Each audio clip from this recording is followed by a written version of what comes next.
Hello students, welcome to online teaching. In our last lecture, we studied types of volcanic hazards. Following three we already studied in details. First one lava flow, second one ash flow, third one pyroclastic flow. Now we are going to study fourth one volcanic debris and fifth one lahars. Now fourth one volcanic debris or avalanches. What is meant by avalanches? Avalanches means mass of snow, ice and rocks move towards downside direction.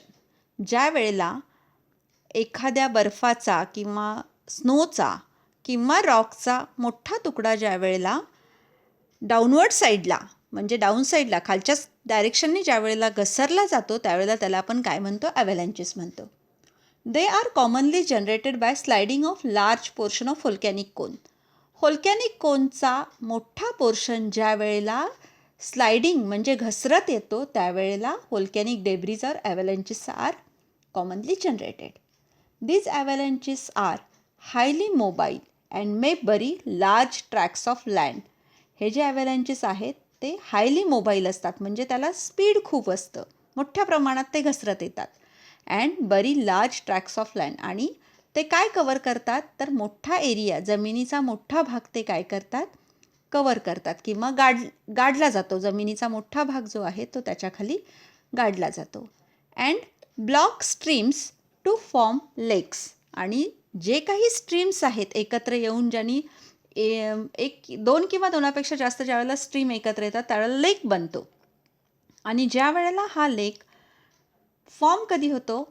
ज्या वेळेला हा लेक form होत असताना त्याच्या streams ज्या आहेत त्या block होतात. कशामुळं? की हा लार्ज पोर्शन स्लायडिंग डाऊनवर्ड झाल्यामुळे. ठीक आहे. आणि त्याच्यामुळेच काय होतं? ब्लॉक स्ट्रीम होतं to form lakes that can drain catastrophically and generate lahars and floods. आणि मग हे सगळं होत असताना त्याच्यामध्ये ग्रेट डॅमेज म्हणजे मोठ्या प्रमाणावर डॅमेज. कॅटॅस्ट्रॉपिकली म्हणजे काय? Great damage. मोठ्या प्रमाणात त्याला हानी पोचवते आणि it generate lahars and floods. आणि त्याच्यापासून काय तयार होतं? फ्लड तयार होतो किंवा लेहर्स तयार होतात. Now we will see next what is mean by lahars. In bracket we will see here volcanic mud debris flow. तर आता काय आहे लेहर्स म्हणजे काय ते आपण बघूया.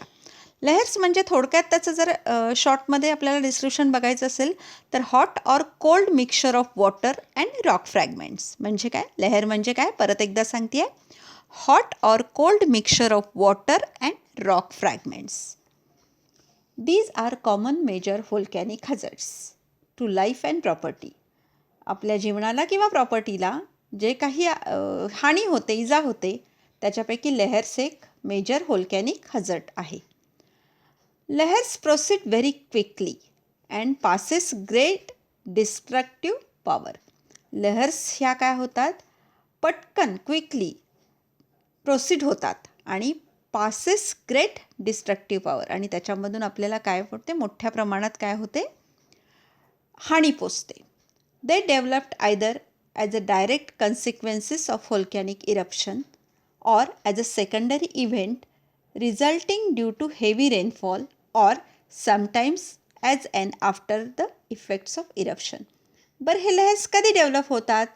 तर एकतर व्होल्कॅनिक इरप्शनमुळे डायरेक्ट फॉर्म होतात किंवा सेकंडरी इव्हेंट काय सांगितलेलं आहे ड्यू टू हेवी रेनफॉलमुळं होतात और sometimes as an after effect of eruption.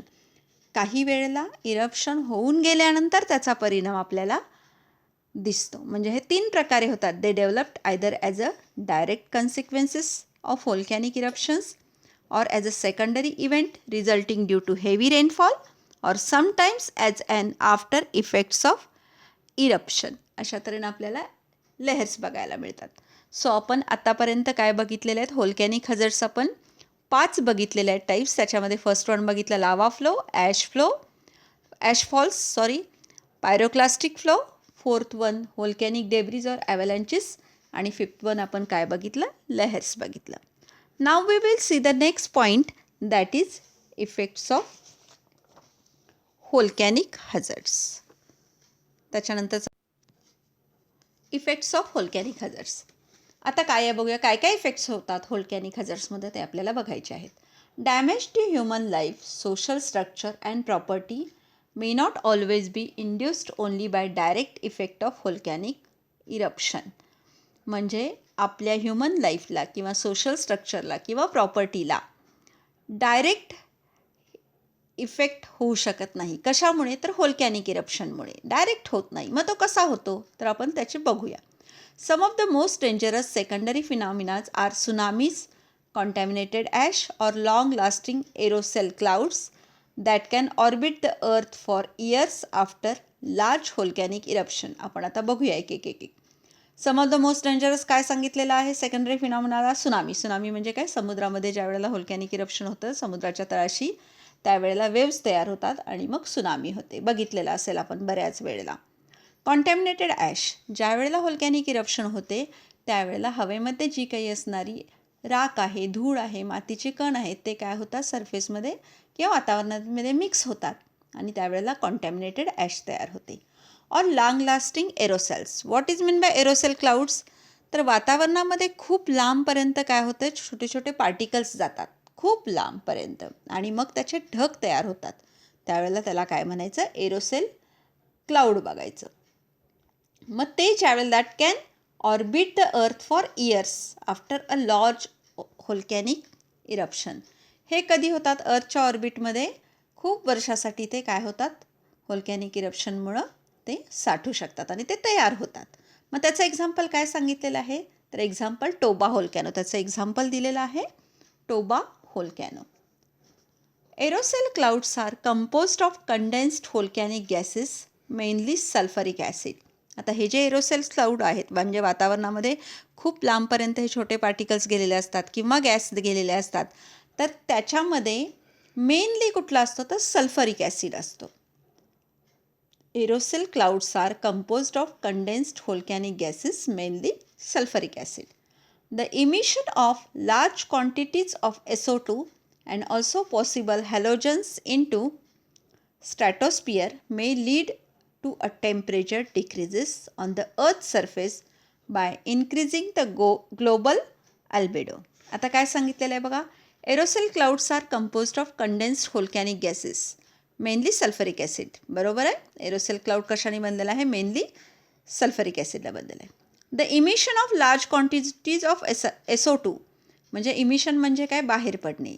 मोठ्या प्रमाणात SO2 बाहेर पडतो and also halogens into stratosphere आणि त्याच्यामध्ये हॅलोजन्ससुद्धा मोठ्या प्रमाणात बाहेर पडतो.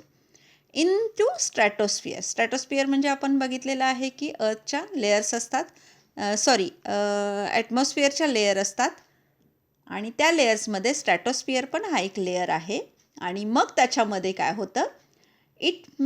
स्ट्रॅटोस्फिअर may lead to a temperature decreases आणि त्याच्यामुळे काय होऊ शकतं? तर टेम्परेचर डिक्रीज होऊ शकतं ऑन द अर्थ सरफेस. कुठलं? तर अर्थ सरफेसवरचं. By increasing the global albedo. मग हे कशामुळे होतं आहे? तर इन्क्रीज होतो. ग्लोबल ॲल्बिडो म्हणजे आपण बघितलेलं आहे अर्थवरचं जे काही रिफ्लेक्शन आहे, अर्थवर पडणारं जे काही रिफ्लेक्शन आहे ते काय होतं? इन्क्रीज होतं. अशा तऱ्हेनं वेगळे वेगळे इफेक्ट्स आपल्याला ह्याच्यामध्ये बघायला मिळतात. परत एकदा आपण रिवाईज करूया. Effect of volcanic hazards. Damage to human life, social structure and property may not always be induced only by direct effect of volcanic eruptions.